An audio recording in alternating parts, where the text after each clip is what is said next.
رضا سے ہوتا ہے, یک طرفہ نہیں ہوتا, یاد رکھیں. دوسرا کام تم نے کیا کرنا ہے, اس کو کہیں اور نکاح سے روکنا نہیں ہے. تیسرا کام یہ کرنا ہے, نکاح بھی وہاں کرنا ہے جہاں وہ چاہتی ہے. تمہاری مرضی نہیں مسلط ہوگی, اس کی مرضی چلے گی. اور اگر پرانے شوہر سے نکاح کرنا چاہے اور 2 طلاقیں ہوئی ہوں تو وہاں بھی کر سکتی ہے, کیونکہ آیت کا ایک شان نزول بھی ہے. ایک صحابی نے اپنی بہن کا نکاح کسی صحابی سے کرایا, تھوڑے دنوں میں طلاق ہو گئی. طلاق ایک تھی, عدت ختم ہوئی, نکاح ختم. اب تھوڑے دنوں کے بعد دوبارہ ان دونوں کا دل چاہنے لگا کہ ہم آپس میں کمپرومائز کر لیں. ہوتا ہے وقتی طور پر اختلافات بہت زیادہ ہوتے جاتے ہیں, جب دور رہتے ہیں تو آپس میں میلان ہونے لگتا ہے. لیکن وہ جو صحابی تھے نا جن کی بہن کو طلاق ہوئی تھی, انہوں نے کہا کہ اب میں اپنی بہن کا نکاح دوبارہ اس آدمی سے بولو نہیں کروں گا. اور کہا کہ یا رسول اللہ, میں نے ان کی عزت کی, ان کو اپنی بہن نکاح میں دی, انہوں نے لڑائی جھگڑا کر کے طلاق دے کے میرے گھر میں بٹھا دیا اس کو, تو میں کیسے دوبارہ. یہ ذلت محسوس ہوتی ہے نا انسان کو. قرآن میں اللہ نے آیتیں نازل کی کہ اگر وہ اپنے شوہر سے نکاح کرنا چاہتی ہے تو درمیان میں رکاوٹ مت بنو. لڑے بھی وہ خود تھے, اب جڑ بھی خود رہے ہیں. نہیں آ رہی بات. اس کو بھی لوگ غیرت کا مسئلہ بنا لیتے ہیں, سسر صاحب بنا لیتے ہیں. میرے داماد نے میری بیٹی کو طلاق دی ہے, میں تو نہیں واپس بھیجوں گا. بھائی دنیا میں جو آدمی میں لچک نہیں ہے نا, فلیکسیبلٹی نہیں ہے, لچک نہیں ہے جس میں, وہ کبھی بھی کامیاب نہیں ہو سکتا. یاد رکھو یہ جو ہوتا ہے نا, میں اصول کا پکا.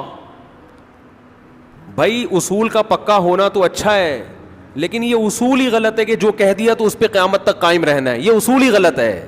اصول یہ ہونا چاہیے کہ جب موقع کی مناسبت سے جو بات ٹھیک لگے گی اپنے آپ کو چینج کر لوں گا. یہ اصول ٹھیک ہے, اس اصول پہ پکے رہو. اور یہ نبی سے ہمیں ملتا ہے یہ اصول. حدیث میں آتا ہے ایک صحابی نبی کے پاس آئے, مجھے صدقہ چاہیے, یہ چاہیے, وہ چاہیے. آپ نے فرمایا اللہ کی قسم تم پر خرچ نہیں کروں گا میں. وہ چلے گئے, آپ نے دوبارہ بلایا, فرمایا ان پہ صدقہ کرو, دے دو. وہ پریشان, یا رسول اللہ آپ نے تو قسم اٹھائی تھی کہ میں آپ کو نہیں دوں گا. آپ نے فرمایا مر رآ علی یمین فرآ غیرہا خیرا منہا فلیکفر عن یمینہ. کہ جو شخص کسی بات پہ قسم اٹھا لے, جائز بات ہو, کوئی اگر حرام پہ قسم اٹھائی وہ تو بچنا لازم ہے نا, کہ میں گناہ نہیں کروں گا, وہ تو ویسے ہی حرام ہے. جائز کام, صدقہ تو جائز ہے نا, بلکہ ثواب ہے. فرمایا کوئی کسی جائز کام پہ قسم اٹھائے, پھر بعد میں اس کو خیال ہو کہ مجھے قسم توڑ دینی چاہیے, اس کا مائنڈ کیا ہو گیا, چینج, تو اسے چاہیے قسم توڑ دے اور کفارہ ادا کر دے, اس قسم پہ قائم بولو نہ رہے. قسم پہ جب قائم نہ رہنے کا حکم ہے تو بغیر قسم کے میں نے جو بول دیا بس وہ پتھر پہ لکیر بن گیا, یہ تو پاگل اور گدھے ہونے کی علامت ہے. قسم بھی اگر کھا لی ہو تو بھائی اس وقت یہ خیال تھا کہ نہیں دینا, اب زمینی حقائق کہہ رہے ہیں کہ اس کو دینا ہے, تو اب قسم توڑو, کفارہ ادا کرو اور دے دو. بات نہیں آ رہی میرا خیال ہے. یہ کس کی سیرت ہے, نبی کی. نبی سے زیادہ کسی کی پکی زبان ہو سکتی ہے, لیکن ایسی لچک سکھائی ہے کامیاب بننے کے لیے کہ یہ نہیں کہ جو کہہ دیا تو وہ پتھر پہ لکیر. گراؤنڈ ریئلٹی کے لحاظ سے, ماحول کے چینج ہونے کے لحاظ سے آپ نے اپنا رویہ کیا کرنا ہے, چینج کرنا ہے. اس وقت آپ کی رائے یہ تھی, اب آپ کی رائے وہ ہے, کیونکہ زمینی حقیقت بھی چینج ہوتی ہے اور انسان کی نالج بھی چینج ہوتی ہے اور انسان کی رائے بھی چینج ہوتی ہے. بعض دفعہ نالج چینج نہیں ہوتی, انسان تانے بانے ملا کے ایک رائے قائم کرتا ہے, بعد میں جب اور گہرا سوچتا ہے تو اسے لگتا ہے کہ وہ رائے ٹھیک نہیں تھی, تو وہ اسٹیٹمنٹ اس کا کیا ہو جائے گا, چینج. کوئی بات نہیں, دن میں 100 دفعہ چینج ہو جائے. ناکام وہ ہے جو کہہ دیا تو اڑ گیا, بس کچھ بھی ہو جائے. اب دیکھو ایک آدمی آپ کو مستحق نظر نہیں آ رہا تھا, آپ نے کہا اللہ کی قسم تجھے میں صدقہ نہیں دوں گا, تو فراڈی ہے. بعد میں پتہ چلا نہیں فراڈی نہیں ہے, آپ کو نہیں, میں نے تو بول دیا تھا میں نہیں دوں گا. بھائی اب فراڈی ہونے کی بیس پہ نہیں دے رہے تھے, تو اب پتہ چل گیا یہ فراڈی نہیں ہے. بعض دفعہ پہلے بھی پتا تھا فراڈی نہیں ہے, اب بھی پتہ ہے نہیں ہے, لیکن پہلے خیال تھا کہ نہیں دینا چاہیے, اب خیال ہے کہ دے دینا چاہیے, تو رائے چینج کر لو.